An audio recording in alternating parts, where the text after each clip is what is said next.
Hey gang, thanks for checking out this short episode of Uncle Josh's True Scary Stories. It's a New Year's Eve present for you, and I hope whether you're already celebrating the new year or perhaps heading out to it, that you've had a safe one and that you will have a safe one. This is a straggler that came in this past week, and if you've noticed, I really haven't been responding to people's comments.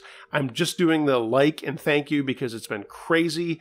Volume 27 is going to be an excellent one that will be up this week, but I thought I would just share this one with you on a New Year's Eve.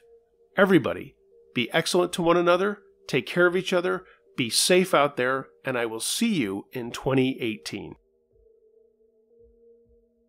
A New Year's Eve to Not Forget. Submitted by Paul K. 3 years ago, I was dog-sitting for my parents at the house I grew up in New Hampshire.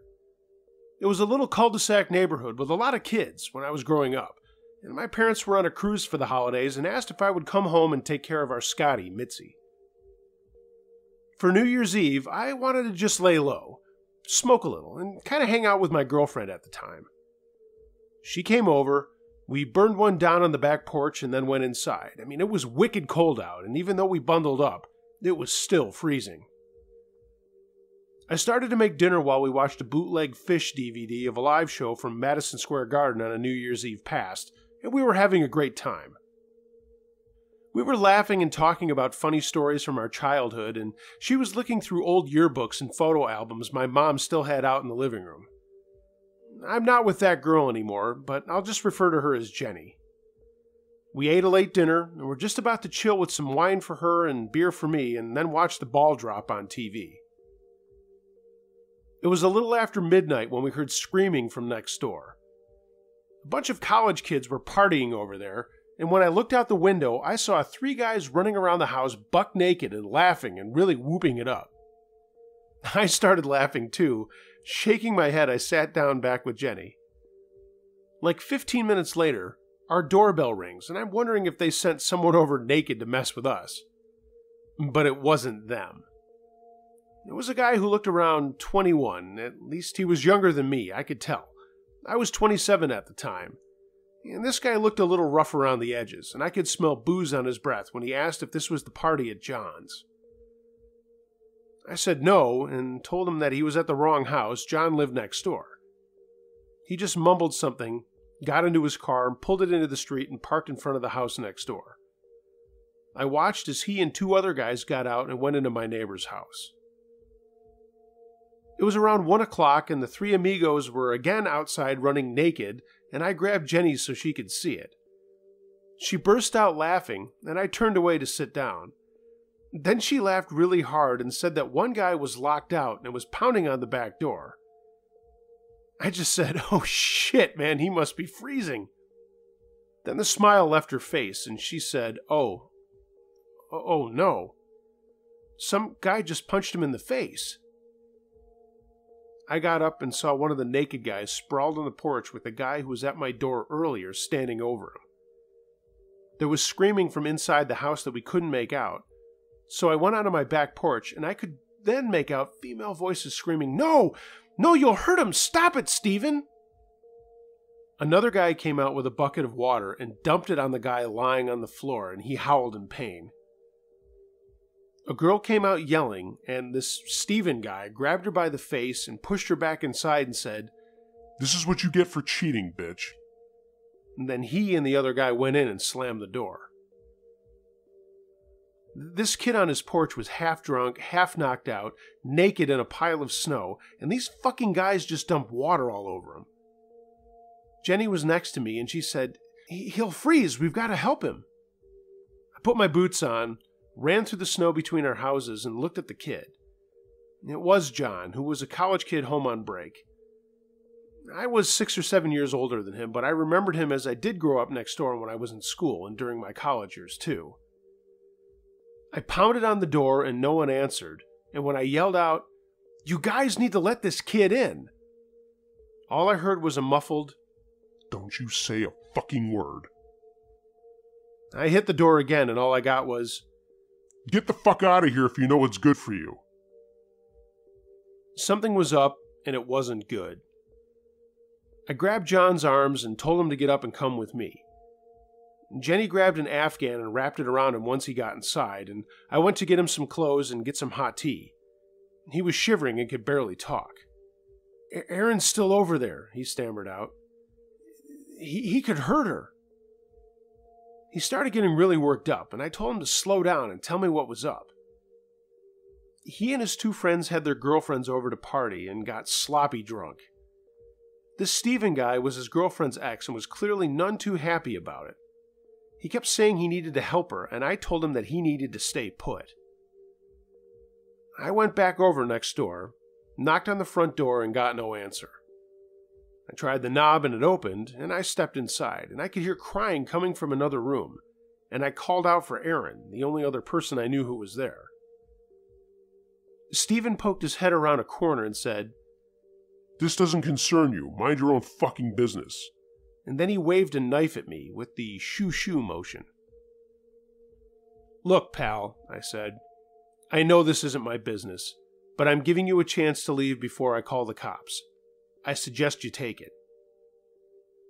"I'm not your fucking pal, faggot," he said, and I could hear a girl scream out. "Okay, have fun in the clink tonight, Dick," I said, and then ran back to my house. I called the police and told them what was up, and Jenny looked out the front window and told me 3 guys got in a car and sped away. Then, 5 figures appeared on my doorstep. It was the rest of the kids next door. Jesus, they weren't even kids. 2 of the guys were pretty banged up. They weren't small dudes, but I know how hard it is to fight when you're really tanked. The other guys had been dealing on them for a while, and their faces were puffy and smeared with blood. Thank God the girls weren't hurt, but I could see them shaking.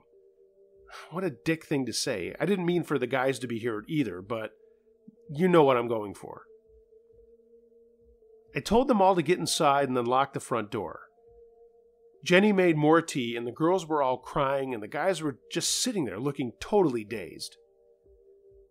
I told them all the cops were coming, and they were all more concerned about underage drinking, and I remember thinking, shit, that's what you're worried about right now?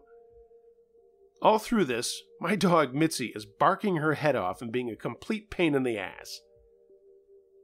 Suddenly, there was a pounding on the front and back doors of my house. I was about to find out that Steven and his buddies had not left the neighborhood. They were yelling all kinds of shit and threatening to beat my ass and all that good stuff. Then I heard glass break, and I went into my front hallway and saw that Steven had broken the glass next to the door. He was trying to reach in to unlock it. I told everyone to stay where they were, ran upstairs to get my dad's Glock he kept in his bedroom. I snagged it, snapped a full clip in, chambered around, and ran back downstairs. Drunk Steven was still trying to get in. I unlocked the door but kept the security chain on it, pointed the pistol at Steven, and told him to get on the ground. His hand was bleeding, and he had this look on his face like, "Say what?" "Get on the ground," I said again, and he kind of backed up and said, Dude, we'll leave. It's cool, we'll leave." I wasn't trying to be all Mr. Tough Guy, but I did say, "That time is past, fucko. Get on the ground." Thank God I heard the engine of a speeding vehicle, and 2 cops drove into our cul-de-sac. I backed up as Steven turned around, and he knew he was screwed at that point. I shut the door, unchambered the gun, took out the clip, and laid everything down on the kitchen counter. We all could hear a lot of "freeze" and "get back here's" outside. As the 2 clowns in my backyard tried to run, one guy did get away, but they found him later that night, and the other cops got the other guy. The cops knocked on my front door, and I let them in, and the kids from next door were all talking over one another, trying to explain what had happened. One cop looked down at the Glock and asked if it was mine. I told him it was my dad's, and he walked me into another room to ask what had happened.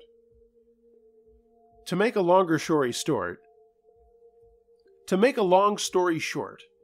these 3 guys crashed the party as the girl Erin had dumped Steven a couple of months back, and she was now dating the kid next door.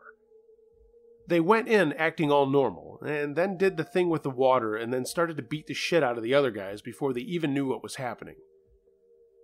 I don't know what happened to those guys, but everyone went back next door, and shortly thereafter, I could see a lot of parents pulling up to pick up their kids.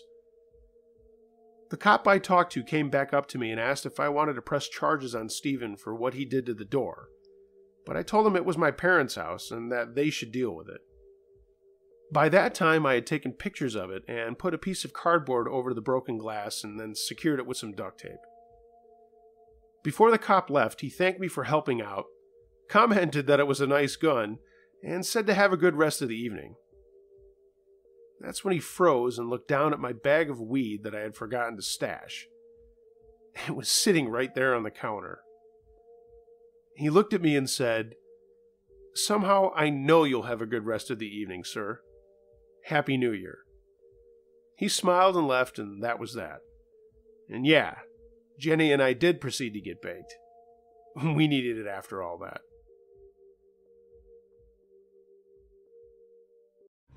Until next time, be wary of things that go bump in the night. Could be anything. A ghost, a monster, or the guy next door.